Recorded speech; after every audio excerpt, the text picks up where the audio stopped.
কাক ডাকলে কি বিপদ হয়? অনেকে এটা বিশ্বাস করতে চায় না, অথচ অভিজ্ঞতা দেখা গেছে কাক ডাকার সাথে অনেক বিপদ আছে। এর সম্পর্কে কি বলবেন? না, কাক ডাকলে বিপদ হওয়ার এই ধারণা সঠিক নয়, এটি কুসংস্কার জন্য বিশ্বাস। যদি কখনো কাকতালীয় ভাবে এরকম দেখেন যে হ্যাঁ কাক ডাকছে আর বিপদও আসছে, তাহলে বুঝবেন এটা নিছক কাকতালীয়।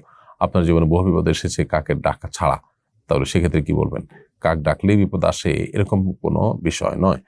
আমাদের প্রতি মুহূর্তে ভালো মন্দ নানান বিষয় আমাদের মাথায় আসে। অনেক সময় এই জিনিসগুলো আমাদের সাইকোলজিক্যাল একটা প্রবলেমে পরিণত হয়। অর্থাৎ আমরা মনে করি যে সমস্যা যখন হয়েছে তখন আমার মন খুঁজতে থাকে যে কাক ডাকছে কিনা আশপাশে, বা কাক ডাকছে তখন আমরা খুঁজতে থাকি যে কোনো সমস্যা হলো কিনা।